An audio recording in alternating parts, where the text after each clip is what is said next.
नमस्कार मित्रगण, कैसे हो आप लोग। आशा है कि आप लोग अपने जीवन पर खुश होंगे, मस्त होंगे और मज़े में भी होंगे।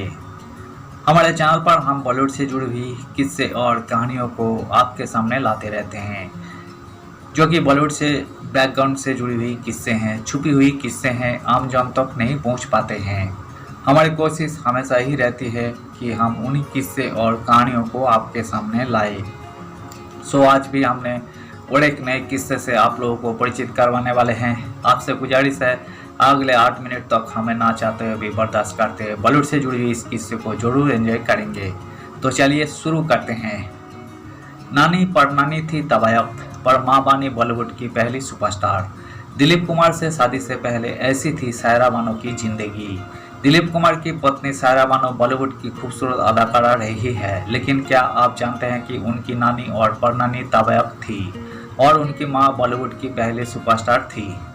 70 के दशक में सायरा बानो का सिक्का चलता था। वो बॉलीवुड की सबसे खूबसूरत अभिनेत्रियों में से एक थी। वो न सिर्फ बेहतरीन अदाकारा थी बल्कि बेहद पढ़ी लिखी एक्ट्रेसेस थी। सायरा की मां नसीम बानो ने उन्हें लंदन में पढ़ाया था। सायरा बानो की मां नसीम बानो बॉलीवुड की पहली सुपरस्टार थी, लेकिन ये मुकाम पाने के लिए नसीम बानो ने बहुत संघर्ष किया। उनकी मां और नानी तवायफ थी। उस जिंदगी से निकलकर फिल्मी पर्दे पर आना और सुपरस्टार बनने की राह बहुत मुश्किल थी। नसीम बानो की मां छमियाबाई उर्फ शमशाद बेगम एक तवायफ थी और दिल्ली में उनका खुद का एक कोठा था। वो बेहद खूबसूरत थी और उनका कोठा बहुत मशहूर था। अंग्रेज और नवाब उनके कोठे पर अपना दिल बहलाने आया करते थे। नौशाद अली नाम के राइटर की किताब दिल्ली टू हुसनपुर एक यात्रा में बताया गया है कि 1890 के दशक में शमशाद बेगम का जन्म कोठे में हुआ। उनकी मां जुम्मन बाई उस कोठे में तवायफ थी और जब वो महज 7 साल की थी तब उनके पिता ने ही उन्हें इस कोठे में भेजा था। पिता को बेटी बोझ लगती थी, इसलिए वो अपनी बेटी को हसनपुर के एक कोठे में भेज आए थे। जुम्मन कई बार कोठे से घर भागने की कोशिश कर चुकी थी, जिससे तंग आकर कोठे के मालकिन ने उन्हें दिल्ली भेज दिया, जिससे वो अपने घर न भाग पाए। दिल्ली में जुम्मन कैद हो गई और जुम्मन बाई बन गई। 13 साल की उम्र से जुम्मन से तवायफ के तौर पर काम कराया जाने लगा। उन्होंने इसे अपनी तकदीर मान लिया और 18 साल की उम्र में कोठे में काम करने वाले रतन सिंह से जुम्मन की एक बेटी हुई, जिसका नाम रखा गया शमशाद। शमशाद आगे चलकर छमियाबाई नाम से मशहूर हुई। छमिया 13 साल की हुई तो वो भी नाच गाने के काम में लग गई। उन्हें संगीत और नृत्य में बहुत ज़्यादा दिलचस्पी थी और वो बेहद खूबसूरत थी। देखते ही देखते लोग उनके फैन बन गए और दूर दूर से उनके पास जी बहलाने आते थे। उनकी खूबसूरती के एक कदरदान उनसे इतने ज़्यादा प्रभावित हुए कि उन्हें अपने साथ ले जाना चाहते थे। हसनपुर के नवाब अब्दुल वहीद खान वो छमिया के इस कदर दीवाने थे कि मनचाही रकम देकर उन्हें अपने साथ जाना चाहते थे, मगर एक अंग्रेज अफसर से उनकी तन गई। छमिया की मां जुम्मन बाई ने फिर कहा कि जो बड़ी बोली लगाएगा वो छमिया को ले जाएगा। हसनपुर के नवाब ने सबसे बड़ी बोली लगाई और छमिया उनके साथ चली गई। हसनपुर के नवाब ने उन्हें अपने दूसरे बंगले में मिस्ट्रेसेस के तौर पर रखा और यही उनकी बेटी रोशन आरा बेगम का जन्म हुआ। ये बेटी आगे चलकर नसीम बानो के नाम से पॉपुलर हुई।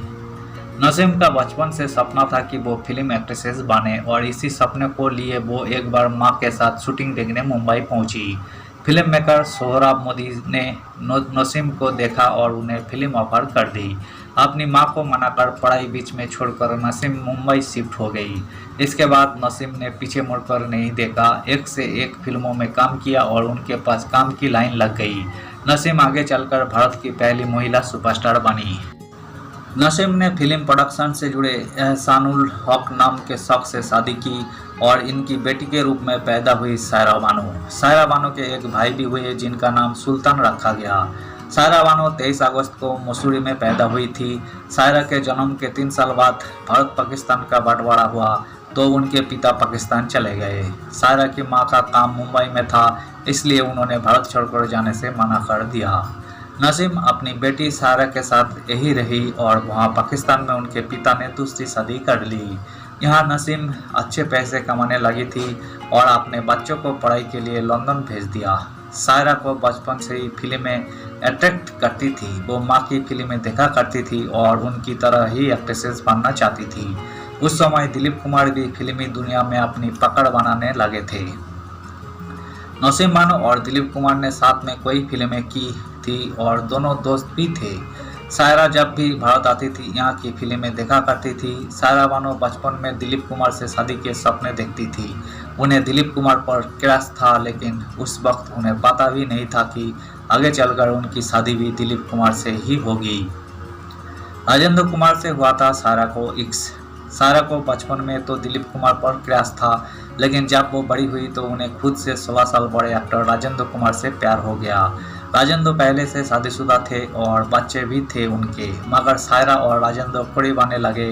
राजेंद्र ने अपनी पत्नी से तलाक लेकर सायरा से शादी करने का वादा भी किया था, मगर सायरा की मां नसीम नहीं चाहती थी कि सायरा ऐसे इंसान से शादी करे जो दूसरे धर्मों का हो और पहले से शादीशुदा हो। नसीम बानो ने सायरा को बहुत समझाया, यहाँ तक कि अपने दोस्त दिलीप कुमार से भी उन्हें समझाने के लिए कहा, लेकिन सायरा किसी की बात नहीं सुनती थी।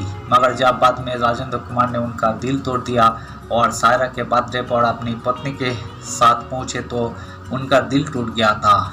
दिलीप कुमार जब उन्हें समझाने लगे कि तुम खूबसूरत हो, समझदार हो, तुमसे तो कोई भी शादी कर लेगा, तो उन्होंने दिलीप कुमार से कहा कि तो फिर आप ही कर लीजिए मुझसे शादी। ये सुनकर दिलीप कुमार शक पका गए, मगर बाद में उन्होंने सायरा से शादी के लिए हाँ कर दी। सायरा भी राजेंद्र कुमार से खफत थी और गुस्से में उन्होंने दिलीप कुमार से शादी के लिए हाँ कर दी थी, मगर बाद में वो दिलीप की ऐसी दीवानी हुई कि लोग उनके मोहब्बत के मिसालें देने लगी। जब दिलीप कुमार ने कर ली थी दूसरी शादी, सायरा बानो और दिलीप कुमार की कोई संतान नहीं हो रही थी। एक बार सायरा प्रेग्नेंट हुई थी, मगर उनका मिसकैरेज हो गया था। दिलीप की बहनों ने उनसे दूसरी शादी करने को कहा और दिलीप कुमार ने 1980 में सायरा से शादी के 16 साल बाद एक और शादी कर ली। दिलीप ने आसमा रहमान से यह शादी की थी और जब सायरा को यह बात पता चली तो वो सायरा से अलग आसमा के साथ रहने लगे थे। दिलीप कुमार ने मीडिया में हमेशा इस बात को झुठलाया था कि उन्होंने दूसरी शादी की है। हालांकि बाद में अपनी बायोग्राफी में उन्होंने इस बात को माना और इसे अपने जीवन की सबसे बड़ी गलती कहा था। बाद में दिलीप सायरा के पास वापस गए थे। सायरा ने भी उन्हें माफ कर दिया था और अंत तक उनकी सेवा की थी।